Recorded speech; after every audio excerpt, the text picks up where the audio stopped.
Hello everyone, just a quick note before we begin today's video. I do apologise for not being able to do a large lore video this week, but as some of you may know, or you could probably tell by my voice, I'm not feeling particularly great, so I do apologise, but next week we will have a large lore video, provided I get a little bit better. So without further ado, let's begin today's video. Of all the greenskins who have walked the Warhammer world, none can be considered more brutal or larger than Grimgor Ironhide. He is a Black Orc of incredible size and brutality unmatched, famous throughout the world for his never-ending quest to proclaim himself the best fighter around. Grimgor has amassed a mighty war of varying tribes, some having willingly joined him, but most were subdued. His early history is unknown to most of the racers of the Old World, save for maybe Grimgor himself. He appeared from the east, and has been causing havoc throughout the Old World ever since. He, like many Black Orcs, were created via the foul experimentations of the Darwizar, the Chaos Dwarves.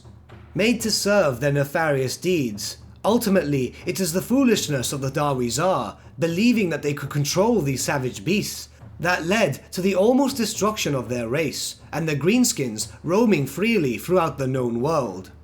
Grimgor came from the shattered lands of the east with a rather large number of tired and hungry Black Orcs at his side. The Immortals they were called. A contingent of large and bloodthirsty, loyal Black Orcs who follow Grimgor without question. They would follow him to the very abyss of death itself would Grimgor command it, for he is shown to be a mighty war boss, a fighter without equal. Together, they subjugated many minor greenskin tribes within the World's Edge Mountains, beating them down into submission. It was not enough that Grimgor quickly solidified himself within the mountains of the Old World. Grimgor wanted the whole world to be his personal fighting ground. Not since the days of Grom the Paunch have the greenskins seen a war boss with such a vision, whose voice could be heard like thunder, and whose weapon could beat down even the mightiest of trolls. It took Grimgor and his band of Black Orcs very little time to solidify himself throughout the northern World Edge Mountains, building a rather small empire. With his armies growing at an incredible pace, he set off on various campaigns in an effort to prove himself the strongest in the world. The first and the closest to feel his brutality were the Dawi, or Stunties as the greenskins lovingly called them, of Karak-Kadrin. The halls of the Slayers are famed for having some of the most fiercest warriors in the known world, and it was only natural they sent forth many armies when the green tide drew ever closer to their sacred halls. Each time the Slayers were sent, and each time they were repelled. Those who were not killed were tortured. Grimgor loved a good fight, and who better than the warriors who sought death more than anything else?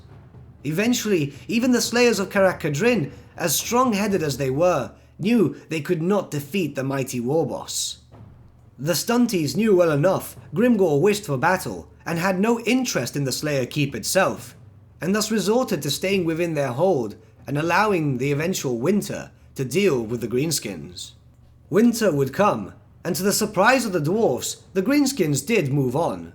Grimgor had grown rather bored waiting for the cowardly dwarfs to move out from their secure walls. In the most refined way an orc could muster, Grimgor would simply say, "Sod this," and looked for a better foe. He would rally his forces and move further north, throughout the mountain paths, into the frozen lands of Kislev. He had heard many tales of men who fought with the strength of bears, and he wanted to see for it himself. So fell the green tide upon the frozen lands of Kislev, with Grimgor leading the charge. Many towns were destroyed, and many people slaughtered. It wouldn't take long for the might of Kislev to be rallied and meet the invaders. But as is all too common, they were unprepared for the incredible numbers of the greenskins. Kislev itself would have been absolutely destroyed were it not for its Ice Queen, who summoned a mighty storm, which stopped Grimgor's forces in its tracks. The storm was mighty and magical, very rarely seen outside the borders of Kislev. Many orcs and goblins froze to death, while many others died at the hands of Grimgor Ironhide, who could not contain his rage during these events. Grimgor and his forces would have perished out of the war boss's pure stubbornness, were it not for the shamans he kept close by, convincing him of the storm's unnatural powers. Angrier than ever, but still somewhat not a fool, Grimgor marched his forces back to the mountains. It was here where the intelligence, or better said, lack thereof, of the greenskins is shown. Where the further they marched away, the more the storm would wane. Grimgor believed that the storm was truly passing, and once again turned his forces around, only to see the storm rise up once again as he drew closer. This only served to enrage the war boss even more, as no matter from where he would approach Kislev, the storm would follow and rage harder. Seeing no other option, Grimgor once again turned to the mountains in hopes of finding a less cowardly opponent. Grimgor returned to the mountains with the disappointment of fighting local goblin tribes who had been set up in the area. A fight was a fight after all, but nowhere near as fun as the Stunties or the Humies. He took control of Karak Ungor, which had long been under goblin hands. This would be his base of operations. From here, he and his forces would launch many offensives against the nearby populations of dwarfs, humans, and greenskins who were yet to serve him. In the winter months, Grimgor and his forces stayed within the halls of Karak Ungor, for the lower halls were infested with Skaven, a near limitless amount of enemies which could provide Grimgor with multitudes of entertainment. The deeper into the complex tunnel system Grimgor went, the more Skaven he found.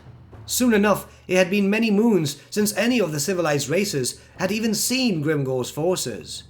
He had been rather entertained fighting an endless supply of enemies who hurled themselves at him, with the Skaven mindlessly sacrificing themselves, hoping that Grimgor would not find the entrance to the dreaded place known as Hell Pit.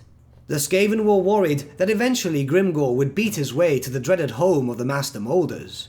In truth, Grimgor most likely didn't even know of the importance of Hell Pit to the Skaven, and simply just enjoyed himself as hundreds of thousands of little rats launched assault after assault. Eventually, even the immense number of deaths on both sides began to worry the Master Molders of the Hell Pit, as Grimgor's forces moved closer without slowing down their pace. The Master Molders began to worry. Even Frot the Unclean began to fear the eventual destruction of their home, and most importantly, his precious laboratory. Hoping to make quick work of the invaders, he sent some of his most brutish creations, a ravenous pack of rat ogres, to rip Grimgor apart. Unfortunately for Frot, this was the entertainment Grimgor had been craving. Where at first he was stunned, he dug his feet into the narrow tunnels and simply swatted anything that was thrown at him. Thankfully for the Skaven, after the rat ogres had been killed and only clan rats were left, Grimgor became rather bored of fighting clan rats. And when it became apparent that Clan Molder would no longer send their hulking monstrosities, he simply forced his armies to turn around and find some other fun. The irony here being that if he would have waited just a little longer, Grimgor would have met Frot personally in combat. But as expected, boredom holds a stronger sway over the Black Orc than anything else. Grimgor's hordes marched through the mountains, attempting to get through the passes that connected the World's Edge Mountains to the Mountains of Morn.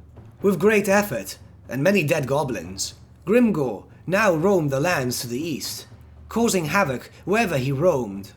For many years, Grimgor slaughtered any who would present to be a challenge. Many grew to fear him, while many others joined him. We find ourselves at the end of this video. Grimgor does have more lore to him, but it is split within two separate timelines created by Games Workshop, that of the Storm of Chaos and that of the End Times.